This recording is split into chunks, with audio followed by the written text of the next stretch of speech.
Presidente, vabbè, si sapeva la Sampdoria, grande squadra, grande palleggio, però è anche vero che la partita è finita quasi subito. Sì, sì, sono d'accordo, sono molto avvilito perché a volte io pensavo che il giocare contro una grande squadra potesse dare quello spirito, quella voglia in più di riconfermarsi su quelle cose buone che avevamo visto sabato scorso.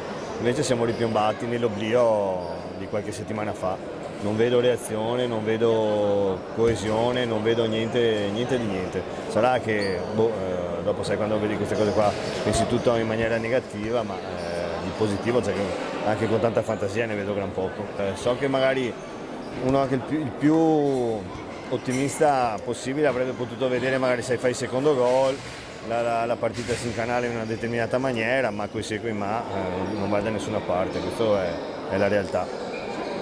Futuro, insomma, bisogna cercare prima di tutto di ricostruire un po', di ritirarsi su, di fare punti per poi vedere eventualmente nel girone di ritorno dove questa squadra realmente può arrivare.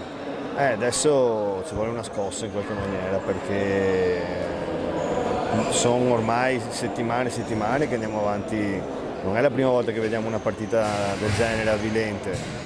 A me dispiace tantissimo, però i ragazzi sono sempre stati assecondati dalla A alla Z, non gli manca niente, non gli abbiamo mai fatto mancare niente e vedere una cosa del genere proprio mi umilia perché dici fai mancare qualcosa, magari ti dai qualche responsabilità in più, ma sinceramente io non sento di avere responsabilità di vedere uno spettacolo del genere, pertanto in qualche maniera dovrò prendere delle decisioni.